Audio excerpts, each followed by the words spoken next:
Olá, bom dia, tudo bem? Iniciando mais um Projeto 626 nesta manhã gostosa, agora 6h26 da manhã, e é sempre um prazer imenso tê-la aqui em nossa companhia, tá bom? Para este bate-papo gostoso, matinal, esta troca de energias, trazendo temas ao debate, temas importantes dos quais nós não podemos nos furtar, nós temos que conversar, temos que trazer, temos que bater aquele papo bem legal, tá bom? Chafi, bom dia, Neto, bem-vindos, e nós vamos sempre levando adiante este nosso bate-papo, essa nossa conversa, para entendermos certos valores, entendermos as questões que nos envolvem no nosso dia a dia e porque nós temos tido certas reações diante de algumas situações que nos são apresentadas ao longo de nossas vidas. Por que nós reagimos desta ou daquela forma, tá bom?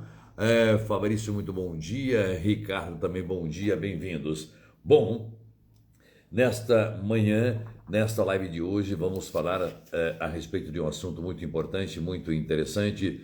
Se você quiser participar, deixar a sua pergunta, o seu comentário, fique à vontade. Nós vamos aqui, na medida do possível, também conversando, respondendo, tá bom? Jussara, bom dia. A pergunta é, por que nós deixamos de ser nós mesmos para sermos aceitos?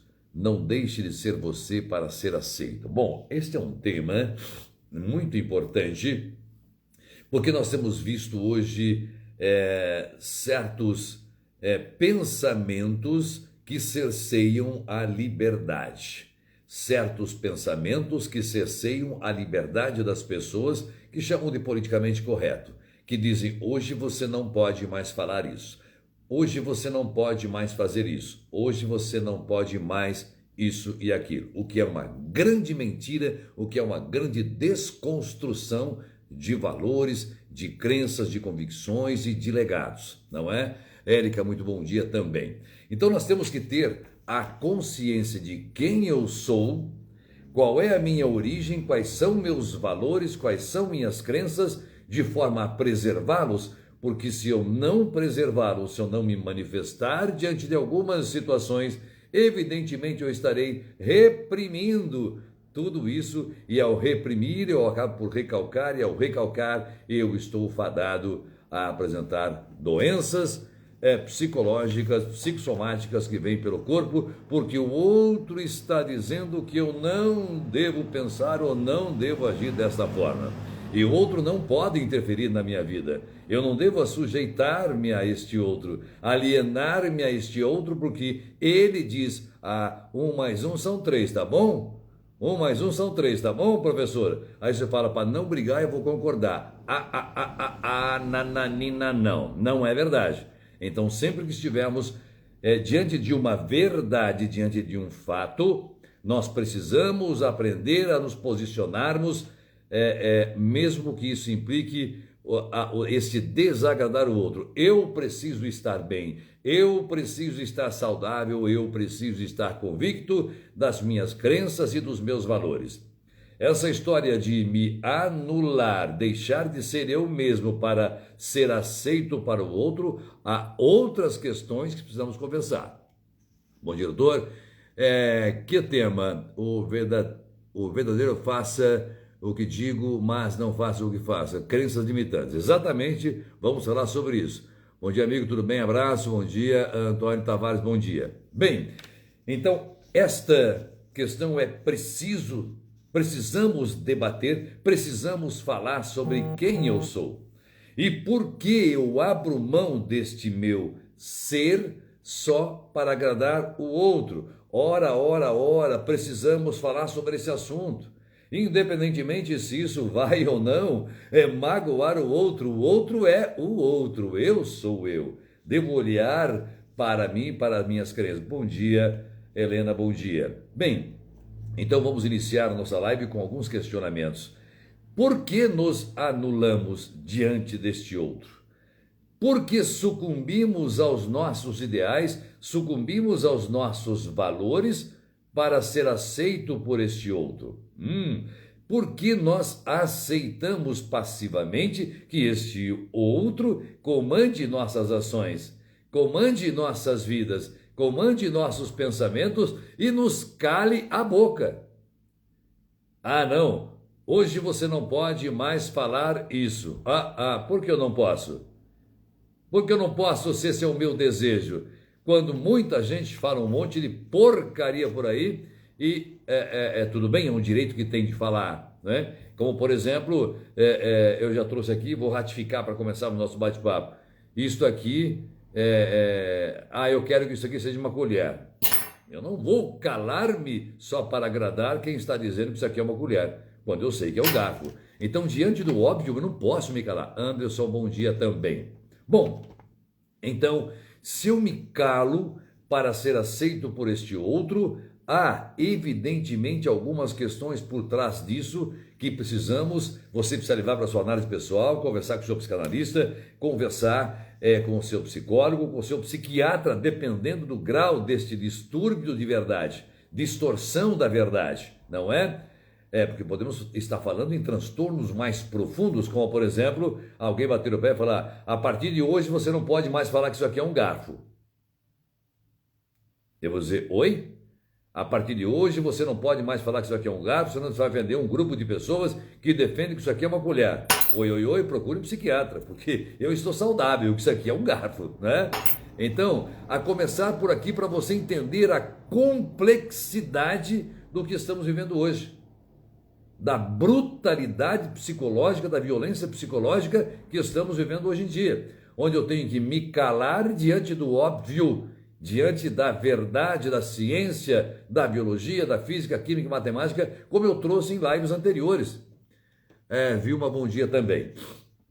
Então, eu estou falando, se eu me calo diante do óbvio, se eu deixo de ser eu mesmo para ser aceito por este outro, eu estou falando em profundas carências, estou falando em faltas, estou falando uma necessidade de acolhimento, uma necessidade de validação deste outro, eu preciso da validação deste outro, eu estou falando em pertencimento.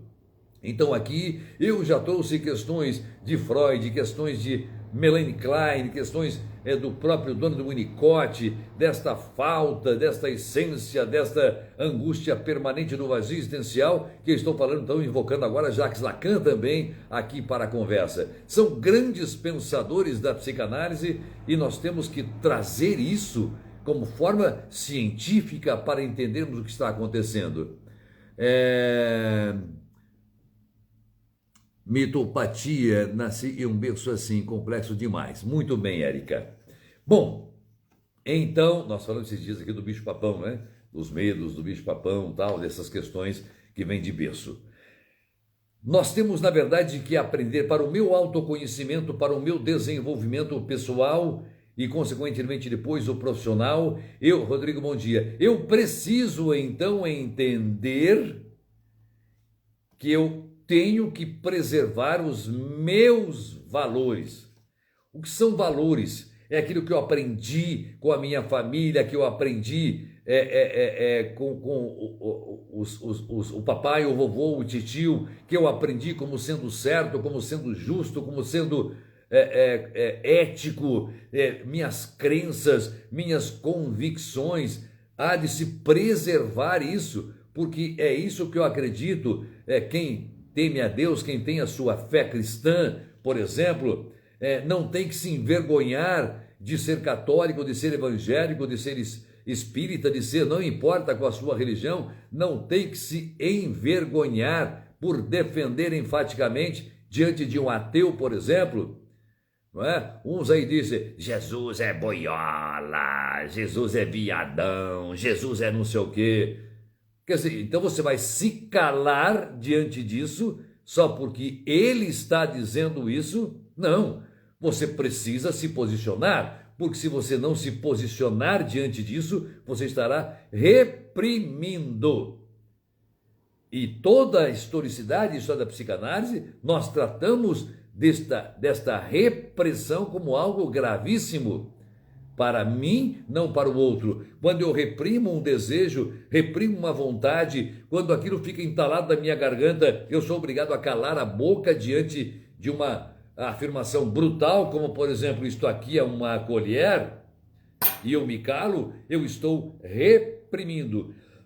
Reprimindo é não me manifestar, é não me posicionar, é não realizar um desejo, é não botar para fora aquilo que penso.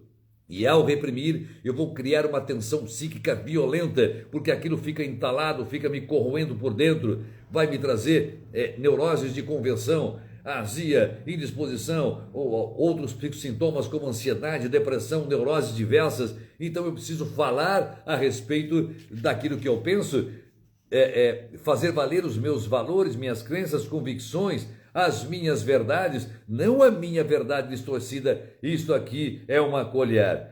Isto não é verdade, é uma distorção que eu faço da verdade.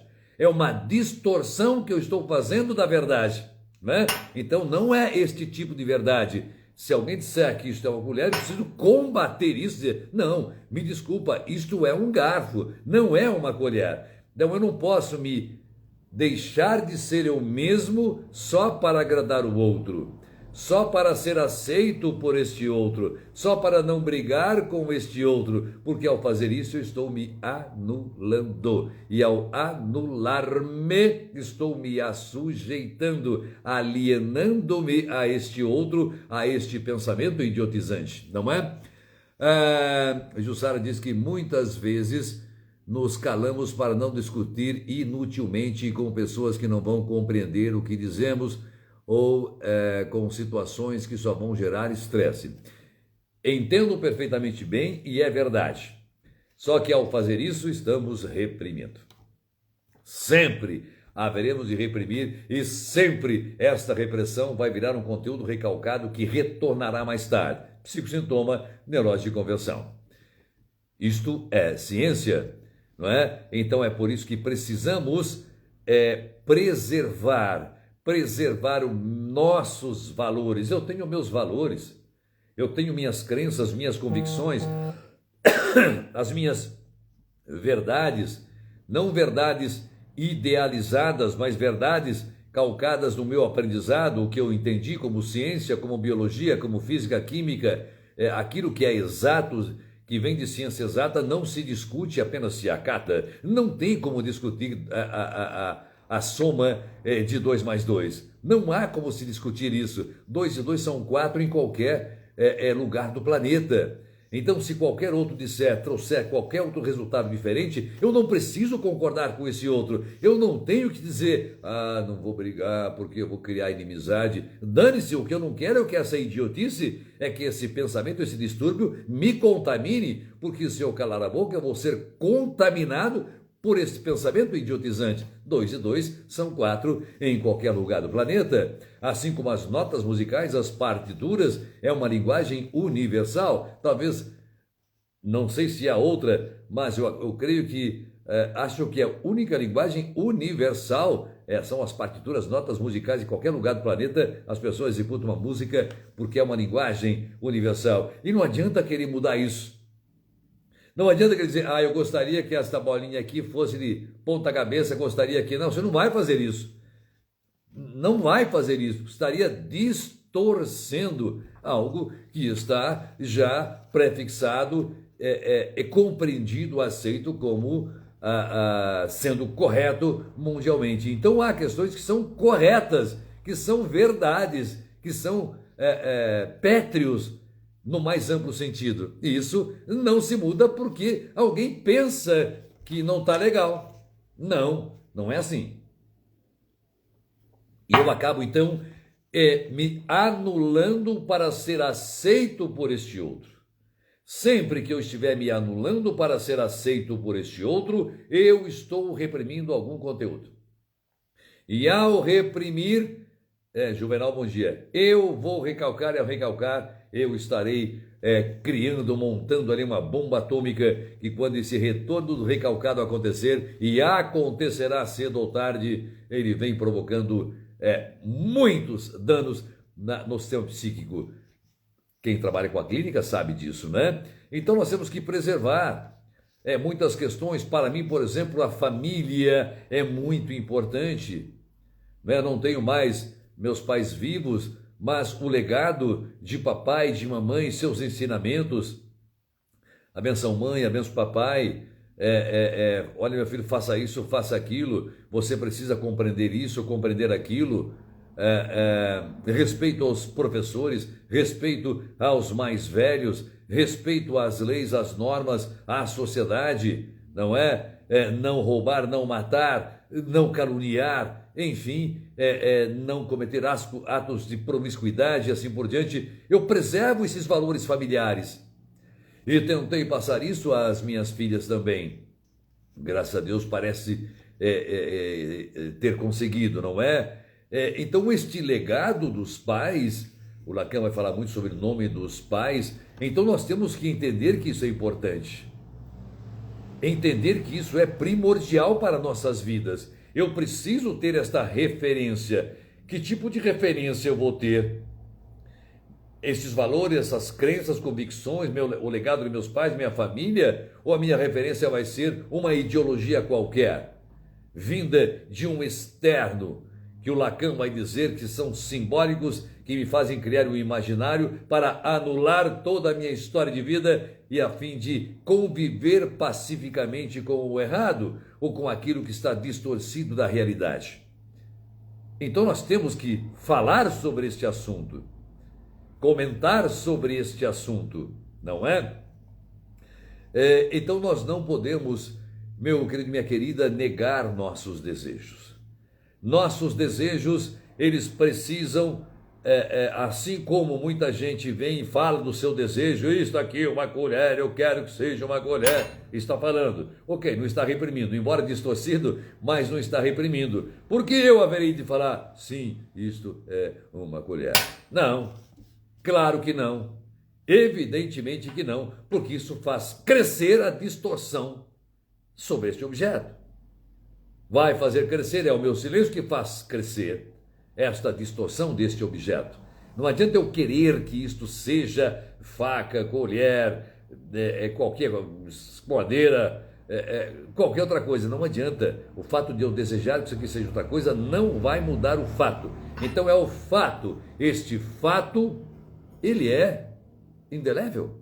É sobre isso que nós estamos falando. E é isso que está enchendo as clínicas hoje.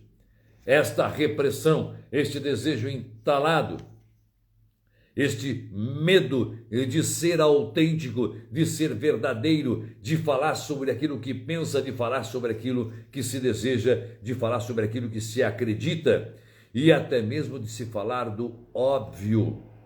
Medo de falar do óbvio, da verdade, como por exemplo, isto é um relógio. Aí eu não posso falar, você não vai ofender um grupo de pessoas que acreditam que isso aqui é um anel. Não tem sentido, meu querido e minha querida. Absolutamente não tem sentido. Senão eu serei mais um propagador de que não tem importância, vai, deixa que isso aqui é um anel. O importante é ser feliz. O importante, eu vou fazer de conta que isso aqui é um anel, daí eu, pelo menos, sou feliz, não me indisponho com ninguém. É um ledo engano, porque isso está reprimido e vai retornar mais tarde, né? Então, desejos reais meus, eu não posso reprimir. Verdades não podem deixar de ser ditas. Verdade que eu falo não é aquilo que eu vejo como verdade, mas verdades absolutas e plenas. Isto é um garfo. Não importa quem vai reclamar, quem vai chorar, quem vai espernear, ou vai me chamar de garfofóbico, de sei lá o quê, que hoje tem termo para tudo, né? A artilharia está tão gigantesca que você tem medo de falar. Olha a prisão dentro de si mesmo. São canhões e canhões e canhões. Você não pode falar isso, não pode falar aquilo, não pode falar aquilo, não pode. Quem disse que eu não posso? Vai cagar. Quem disse que eu não posso falar? Claro que eu posso e devo me manifestar. Se alguém acha, julga-se no direito de dizer que isso aqui é uma colher, distorcendo absurdamente um fato visível, flagrante, real, eu não haverei de dizer que isto aqui é um garfo só para não desagradar esse outro? Então estamos vivendo um momento de idiotização coletiva. Jacques Lacan surge em 45 falando sobre isso. Ele grita sobre isso. Ele bota a boca no trombone sobre isso lá em 45. Não é? Eu não vou me aprofundar em termos na psicanálise aqui no conceito, para não complicar ainda mais, que eu sei que a maioria do público aqui é leiga, então não quero entrar no conceito psicanalítico e não estou aqui como professor de psicanálise. Estou aqui, neste momento, 626 é um cidadão comum, tá? Então, ele já vai falar sobre isso. Importante falar o que o coleguinha irá entender conteúdo dele. Exatamente isso, é claro, exatamente isso, não é? Então, que eu não posso negar os meus desejos, minhas verdades, minhas convicções, aquilo que realmente eu acredito. Eu não posso negar, não posso renegar, não posso reprimir, porque isto vai retornar mais tarde. Estou colocando a minha saúde mental no colo do outro, para não discutir, para me anular. Por que eu estou deixando de ser eu mesmo para ser aceito? Essa é uma outra questão. Eu tenho que procurar uma ajuda psicológica, porque se eu me calo diante de uma brutal distorção da verdade, eu estou muito carente, eu estou com grande falta, eu estou precisando de acolhimento, de validação deste outro. Estamos falando em pertencimento, na posição esquizoparanoide de Melanie Klein, por exemplo. Não quero aqui, de novo, a tentação de me aprofundar em alguns conceitos, fã de Lacan, eu também. Então, às vezes aflora, mas eu não quero fazer isso. Estou trazendo ciência, estou trazendo a vida, estou trazendo a minha essência. A psicanálise, a psicologia tem a proposta de libertar o sujeito do outro. Nós temos que fazer um trabalho para resgatar a essência, o eu real, desassujeitar, desalienar, para que eu me torne cada vez mais próximo de mim mesmo, minhas convicções, minhas verdades. Então essa é a nossa proposta. Não podemos, portanto, dizer não, é assim mesmo, agora você não pode realmente, não deve realmente, é melhor você aliar-se, é melhor você falar a mesma língua, é melhor você fazer coro com isso, esse pessoal que vai falar que isso aqui é colher, é melhor porque eles vão te agredir, ora. Então estamos fazendo absolutamente o contrário da proposta da psicologia, da psicanálise, que é a libertação, é aproximar-me cada vez mais do meu eu real, da minha essência, de minhas convicções, para libertar-me desses medos. Eu tenho trazido aqui os medos, os assujeitamentos ao longo dessas lives, desses encontros matinais. Então, ou então eu simplesmente digo, vem aqui e faço o discurso, a partir de hoje é melhor calar a boca, aceitar passivamente tudo o que está acontecendo, anule-se, sucumba, porque este movimento é forte e você tem que se anular, senão você será excluído.